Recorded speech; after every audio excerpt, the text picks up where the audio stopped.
we just to remind everyone and let anyone know who doesn't know yet, we've got a doc now for requests for story time. So most of the ones we've got today we actually got last time at the end because everyone had lots to suggest.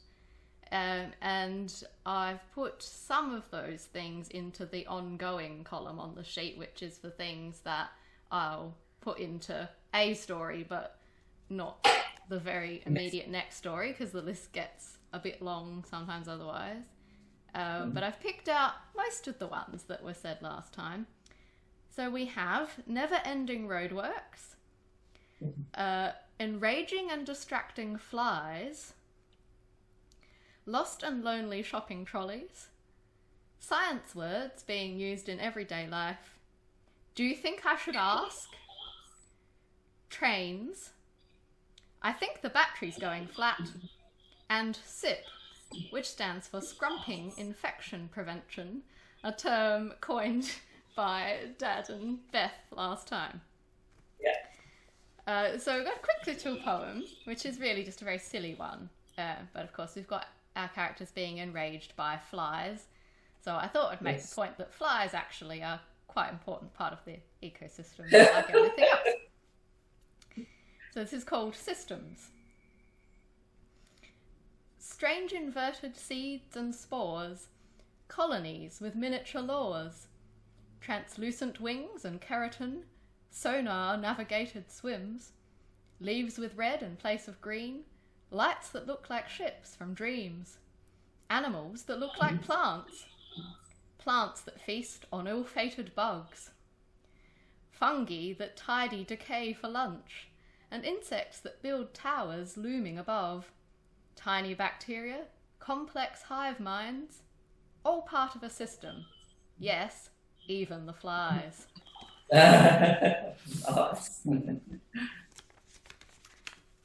So this is a story called Buzz. Oh, of course.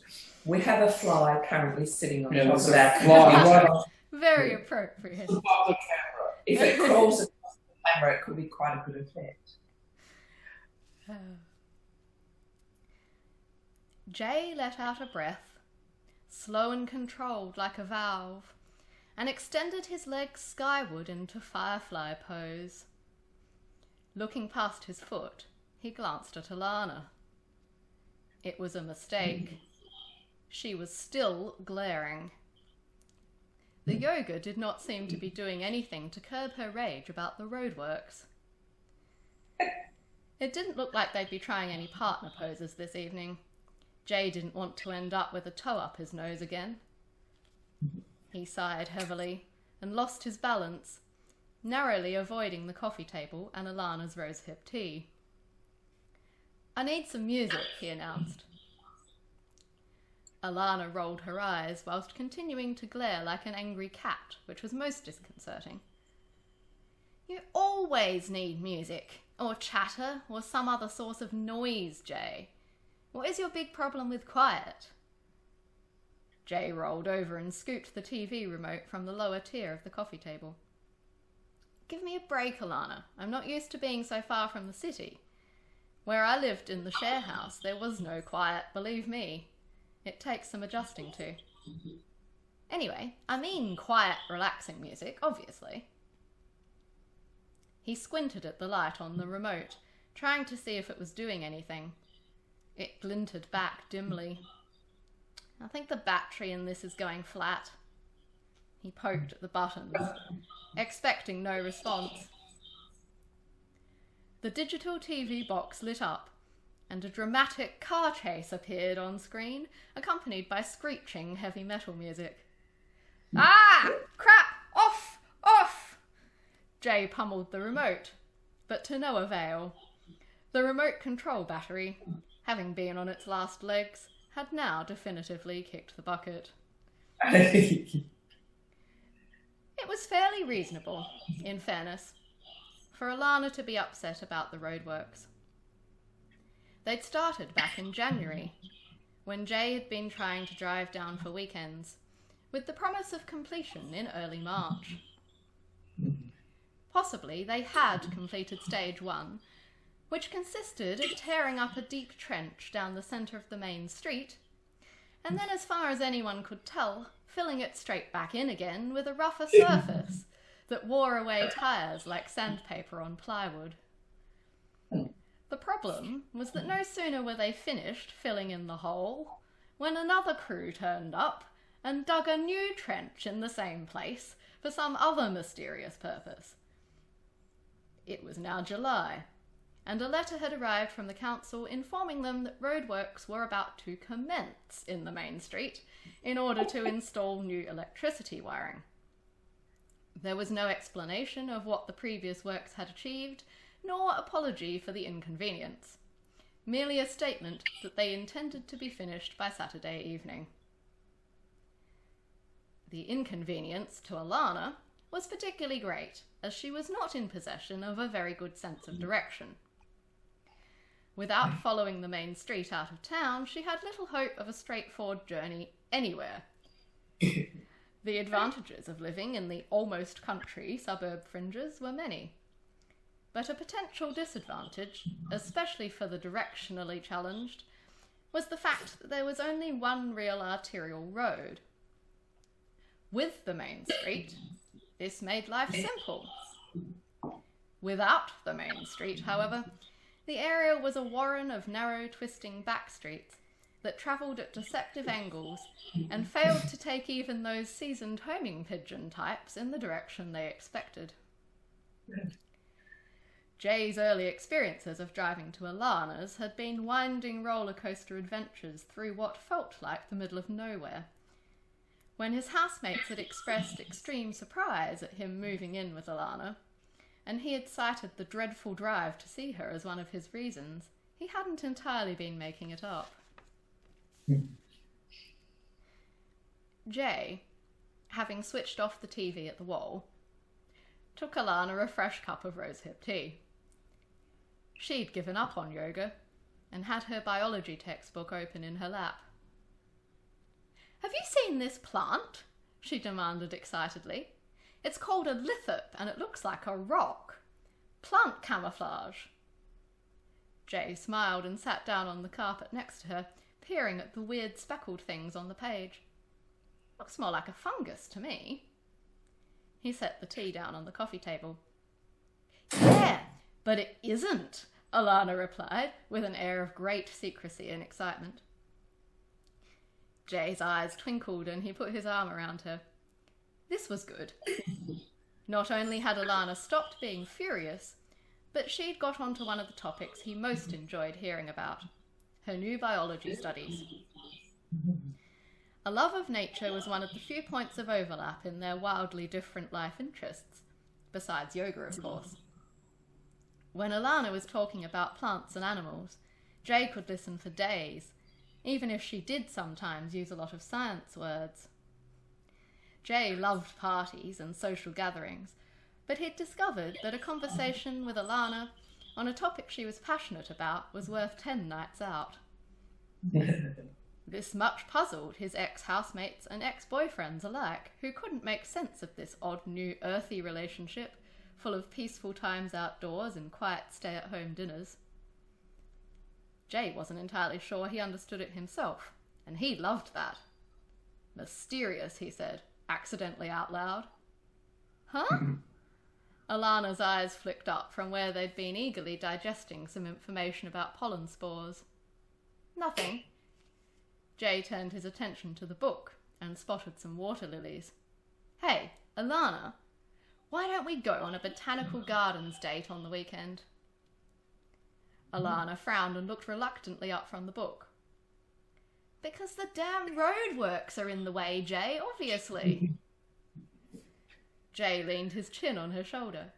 "Yeah, but we could walk out to the bus stop, get a bus to the train station, and make a total adventure of it." Alana looked concerned. "By adventure, do you mean getting lost and trying to make the most of it? Because that sounds scary." Jay considered. "Well, we've got phones. We can download the train timetables and we can look at maps." This did not seem to convince Alana. Jay thought for a moment. We can plan it all out beforehand.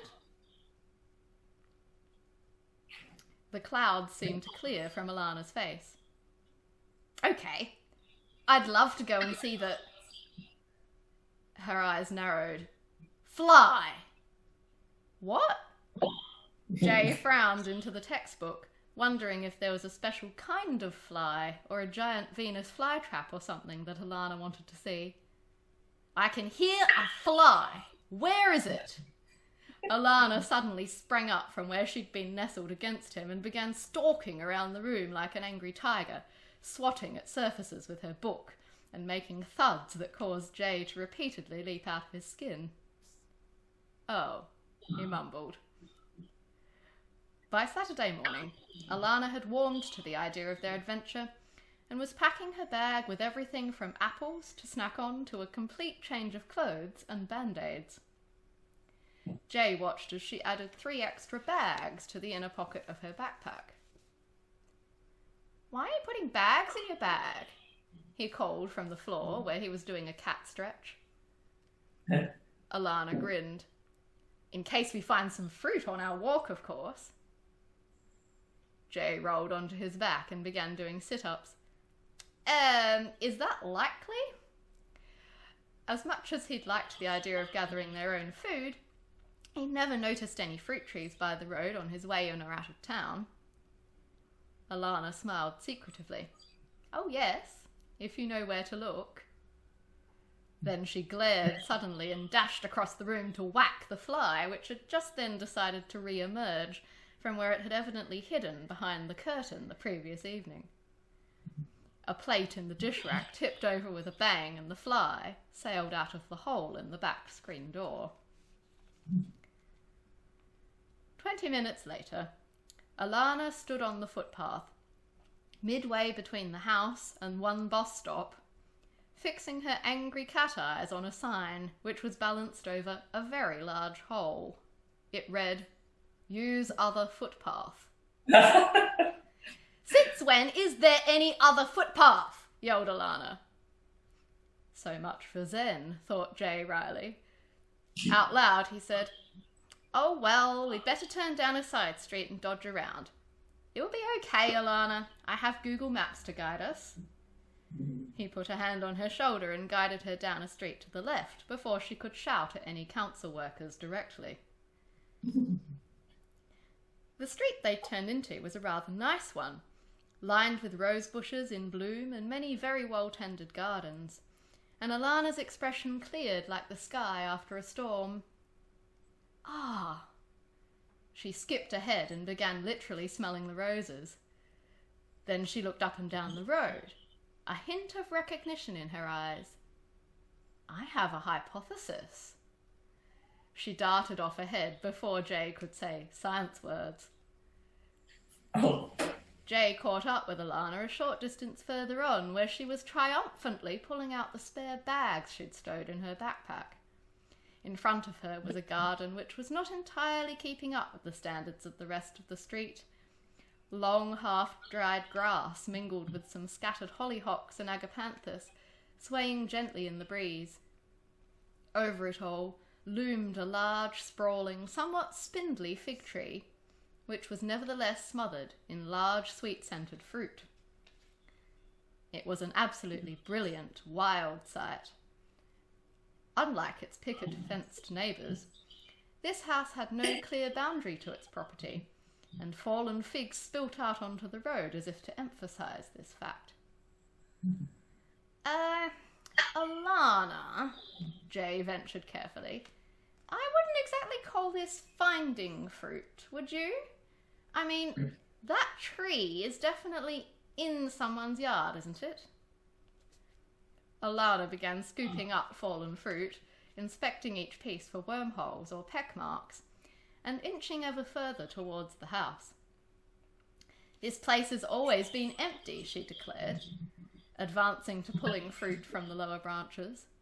I remember it from lots of times when I got lost. Anyway, she waved her hand at the fallen figs on the ground. Look at this. Unacceptable. We have to do something about it, for Sip. Jay raised his eyebrows. Sip? Is that a science word? Alana stuck out her tongue. Sort of. One my family made up. It stands for scrumping infection prevention. You see, if there's rotting fruit, flies and mice will come. They in turn could carry diseases and also attract larger unwanted visitors such as snakes. Rotting fruit could also fall into gutters and carry bacteria around in the stormwater. Animals may eat the fruit after it goes bad, get drunk, and cause accidents.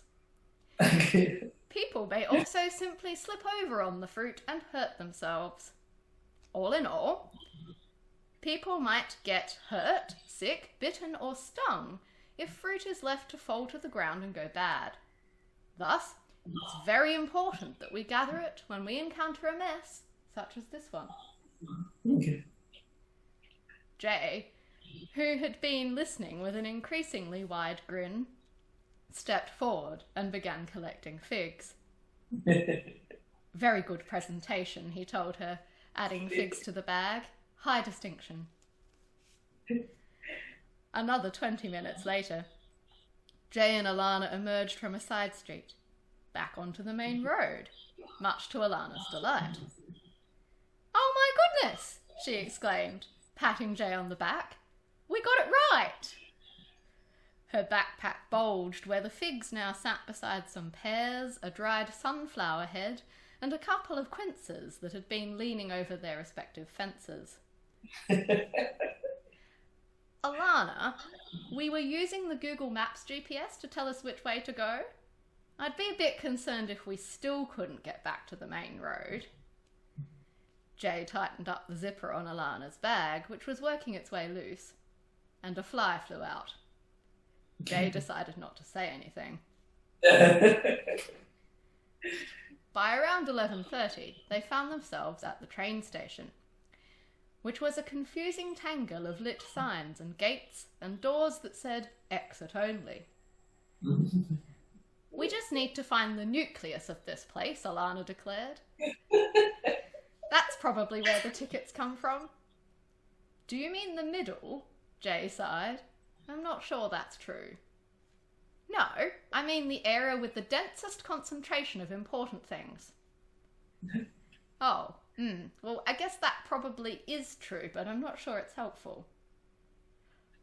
After wandering around the perimeter for the third time in half an hour, Jay said, Do you think I should ask? Alana nodded seriously, and Jay immediately felt very nervous about approaching anyone. It was for a date, though, and one that hadn't been easily arranged. So he sidled up to the nearest guard, and Alana followed at a distance safe enough that there could be no mistake about who was asking, but close enough to hear. Excuse me, Jay began. We're just not sure where to buy tickets from. Can you help? The guard began giving directions, and Alana tried very hard to listen, but just then she heard a buzzing by her right shoulder. Bloody flies! She exploded, and began snapping her hands closed around bits of air, which the fly, being a fly, and hence absurdly agile, had inevitably vacated. The guard looked a bit surprised, and Jay was left to make sense of the directions on his own.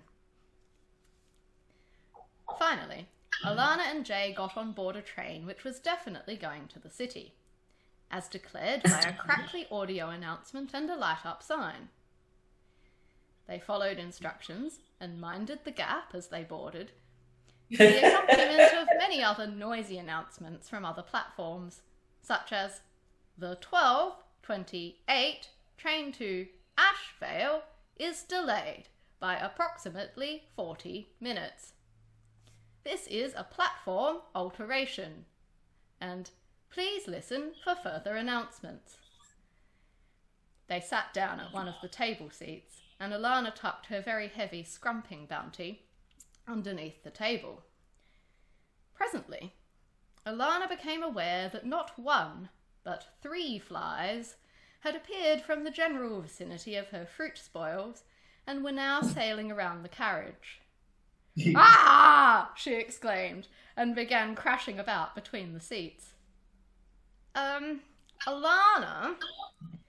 Jay called awkwardly over the sound of Alana hitting things.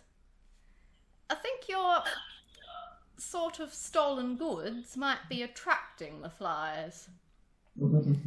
They are not stolen, bellowed Alana. They are SIP essential removals for the public good. Get your nomenclature right, Jay. Police officers regularly travel on board these trains, announced the intercom. Oh, crap! Do you think someone heard us talking about stolen things? Well done, Jay. Alana huffed, swatting at the small fly swarm which had returned to hover like a beacon over her bag. This service is the delayed 11:09 to Westbury, said the intercom.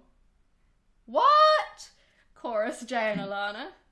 Oh no, that platform alteration as we were boarding must have been for us, wailed Alana. Are our tickets even valid on this train? What if the police come in? They both looked about wildly. Do you think I should try to find someone and ask? Suggested Jay uncertainly.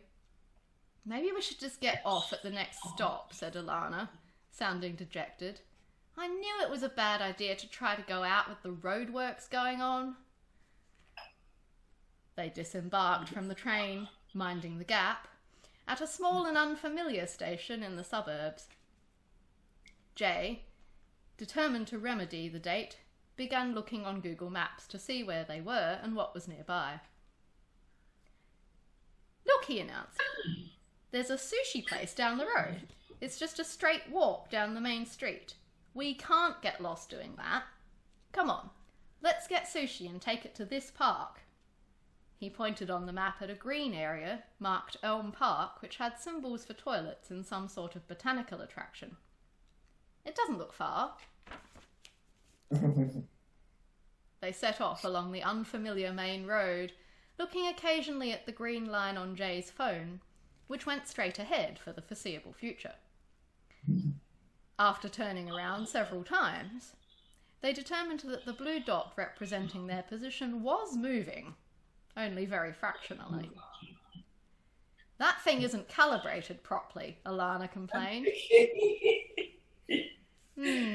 Replied Jay, giving the device a shake. He went a bit quiet, and they trudged on up the road for some time. The sushi shop, they discovered, was much further than it appeared, owing to the map failing to zoom in on their position or estimate the length of the journey. I think it's because the battery's going flat, Jay admitted, when they finally had sushi and were making their way across the street to the park. What? Alana stared at him, horrified. How are we going to get back if it dies? Jay shrugged. Well, you've got a phone too. We can switch. Alana looked at him, going very still. You left at home, didn't you? Jay closed his eyes and took a breath. Okay. I was just trying to keep our date peaceful and stay present in the moment, Alana said, hanging her head a bit.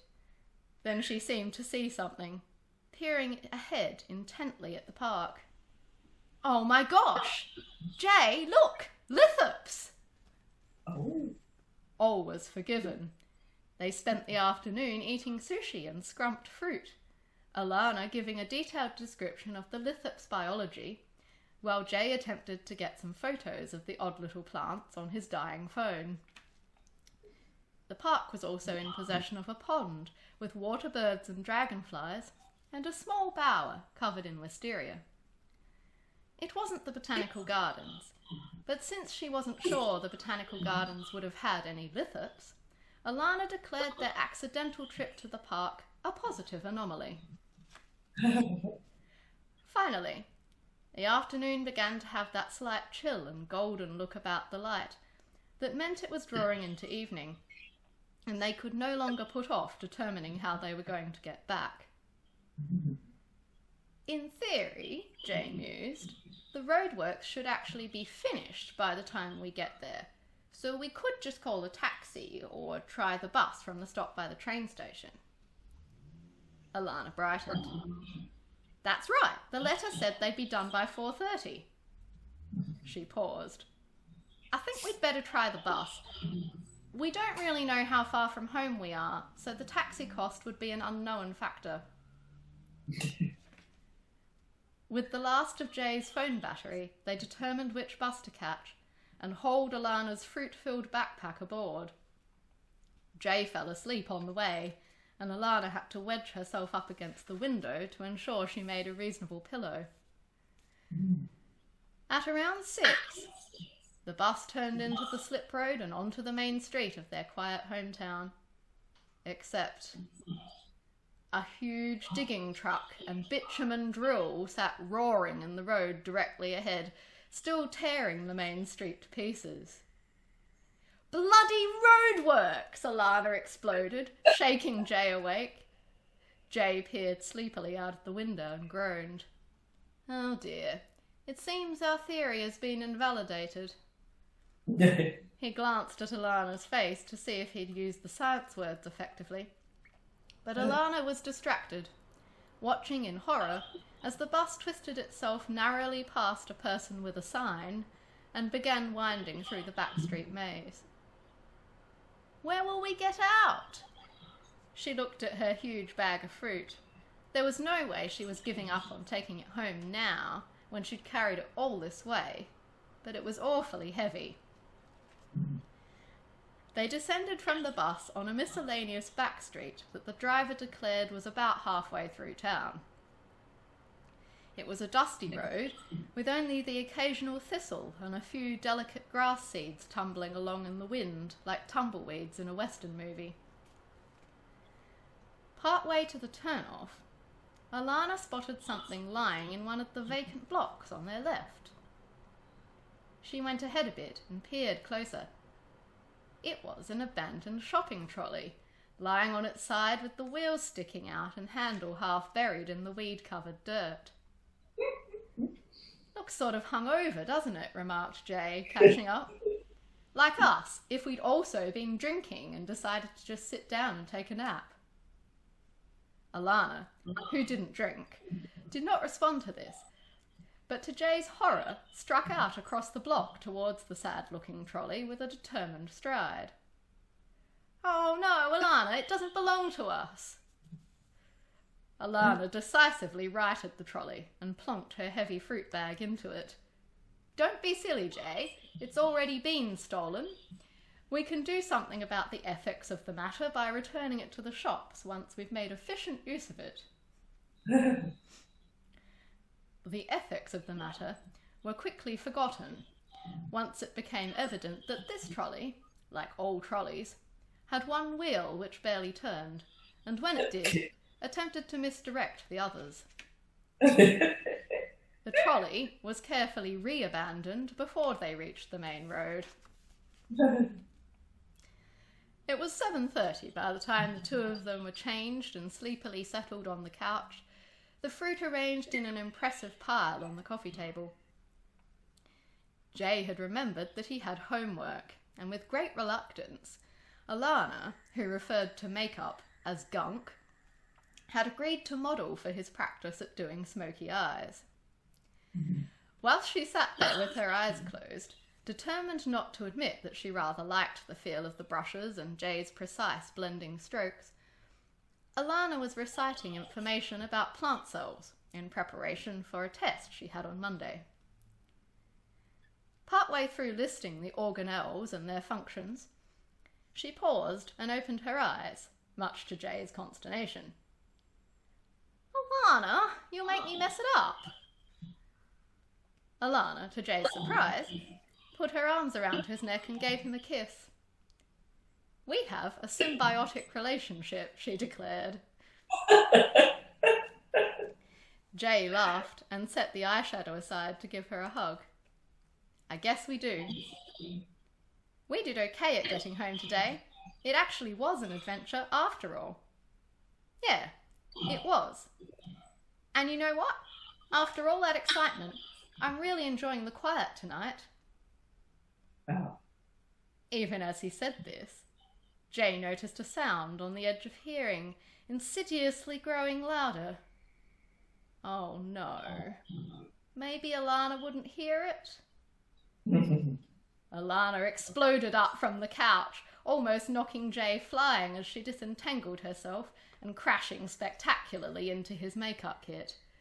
Eyeshadows, mineral foundation powders, pastes for creating stage injuries, and various brushes scattered across the room. "Where's that damn fly?" she yelled. Jay sighed. In the end, it didn't matter that this was an earthy household in a tiny town where yoga was practiced and the ideal night out was by a campfire in the mountains. Noisy adventures and dramatic events, it seemed, had a way of finding him. Oh, that's gorgeous. Fantastic story. Love it.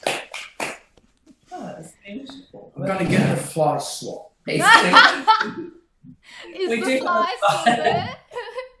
It is hanging about, and I'm not sure if it's Emily's fly or whether it could be a new immigrant or something. Oh. It could But be, that would be rather appropriate if it was the same fly from last month that inspired the entire inclusion of the infuriating flies.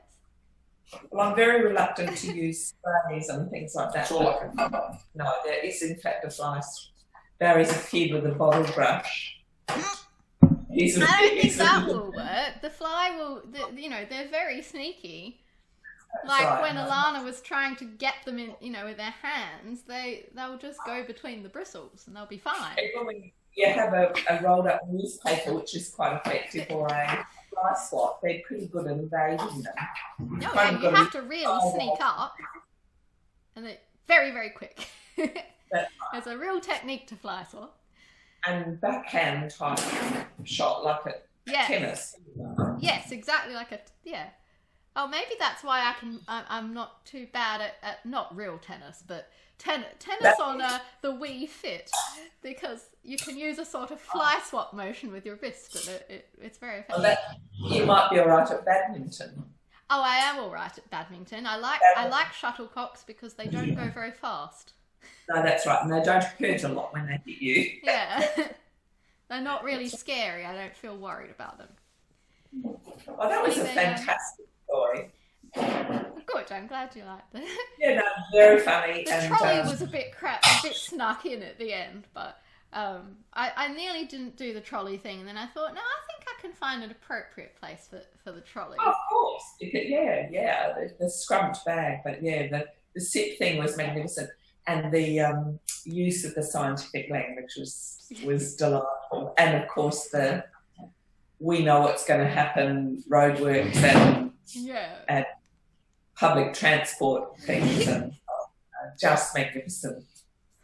And I liked the kind of, in the flow of things, and, they got on board minding the gap as they... That's nice. Just need to move all the objects out of the way in case it turns up. It might turn up on the screen. That'd be spectacular. The fly land on the webcam. As soon as I get something to hit it with, it's disappeared. Of course. I've gone over to the far corner and be hiding there like Alana's fly. That's lovely. And I liked the collapse of the mindful calm and being in the moment stuff, the constant collapse of that, because in fact this is what happens. Yeah. No matter how hard you try. That's life. The mindfulness doesn't last. Well, that's right. You're in the present till something annoys you, and then it's like... Yeah. Right, so we're coming up to 5 minutes left on our call, so if there are any topic things that come to mind immediately, we could do I've got one, and it's sort of in a funny way it relates to the fly thing, because I was having a walk the other day and looking at some water. We had a bit of heavy rain, but stopped again. and the stream that was flowing has now got still pools in it, which is very beautiful. It is gorgeous reflection of the gum trees. Actually, I think I took a photo, which I'll see if I can send. But this Thich Nhat Hanh thing came into my mind. Breathing in, I see myself as still water. Breathing out, I feel calm. Right, this thing. So, and I got quite a nice photo. But then I was sort of thinking, oh, that is nice. I'll stay and I'll watch this for a while. And it was amazing the number of interruptions to that still surface. Like a tiny breeze would pick up and, you know, do some quite small things, like an insect. An insect landed, so I was thinking of the fly and that way. And little things dropping, you know, dropping, or a little bird landing or whatever. And that was very interesting. And I thought, oh, actually, that's totally like the mindfulness thing where you're trying to achieve this calm. And there are constantly, you know, real life interrupts and doesn't quite give you the perfect thing. So I quite like that. But also was the rings. So I've had a thing before. You know how the rings in water, you know, like something drops in and they expand out like waves. So the rings theme I quite like, because another thing I noticed on the same walk, Barry's just hit a fly, I think, was he has in fact just, don't come and show us the evidence, no. Put it in the bin. He's putting it in. I think okay, 1 flies nil. Yeah. Good scoreline. You know, the rings in wood, because there's wood cutting, you know, wood's collapsing. So I saw these rings in the water, and then I saw these beautiful rings in the wood, and when they're wet, they really show up. Extraordinary. And it fascinated me that, you know, once I'd started to notice them, that, you know, some branches have the rings really centralised and it's fairly regular. But quite a lot, the ring is off to one side. So it's enormous. They're not concentric. No. And I think that was really, really interesting. So just the whole rings idea, because... And the fact that they exist in multiple places in nature, kind of. That's right. That's nice. And, you know, I like that. Yeah, I think that's nice. And just circles too, because, you know, flowers and how they have colours, and they're more or less in circles, and why rings are then a symbol, you know, that we wear rings. Eternity and things, You know, that continuation. So nice. I thought I must mention that. That's a nice thing. I'll pop that down. We probably don't have time for any further requests on this one, but if you have any, you can put them in the new doc, which I will send the link to afterwards and pop in the comments.